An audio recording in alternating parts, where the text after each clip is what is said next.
ನಲ್ಲಿದೆ. ಈ ದೇವಾಲಯವು ಕಲೆ ಮತ್ತು ಜ್ಞಾನಕ್ಕೆ ಸಮರ್ಪಿತವಾಗಿದೆ. ಮೂಕಾಂಬಿಕಾ ದೇವಿಯನ್ನು ಮಾತು ಮತ್ತು ಅಕ್ಷರಗಳ ದೇವತೆ ಎಂದೇ ಪರಿಗಣಿಸಲಾಗುತ್ತದೆ. ದೇವಿಯ ವಿಗ್ರಹವನ್ನು ಪಂಚಲೋಹ ಅಂದರೆ 5 ಲೋಹಗಳನ್ನು ಬಳಸಿ ತಯಾರಿಸಲಾಗಿದೆ.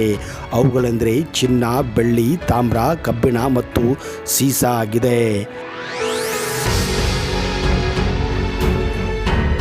ಕೊಲ್ಲೂರು ಮೂಕಾಂಬಿಕಾ ದೇವಸ್ಥಾನವನ್ನು ದೇವತಾ ಶಾಸ್ತ್ರಜ್ಞ ಆದಿಶಂಕರಾಚಾರ್ಯರು ವಹಿಸಿದ್ದರೆಂದು ನಂಬಲಾಗಿದೆ. ನಿಮಗೆಲ್ಲ ಗೊತ್ತಿರುವ ಹಾಗೆ ಶಂಕರಾಚಾರ್ಯರು ಅದ್ವೈತ ವೇದಾಂತವನ್ನು ಸ್ಥಾಪಿಸಿದವರು. ಕೊಲ್ಲೂರು ಮೂಕಾಂಬಿಕಾ ದೇವಸ್ಥಾನವು 1200 ವರ್ಷಗಳ ಹಿಂದಿನ ಇತಿಹಾಸವನ್ನು ಹೊಂದಿದೆ.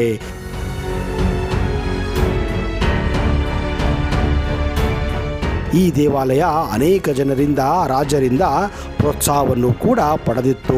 ಸ್ಥಳೀಯರಲ್ಲದೆ, ರಾಜರಲ್ಲದೆ, ಕೆಳದಿ ವಂಶಸ್ಥರ ಪ್ರಸಿದ್ಧ ರಾಜರಾದಂತಹ ಶಂಕಣ್ಣ ನಾಯಕ ಮತ್ತು ಶಿವಪ್ಪ ನಾಯಕ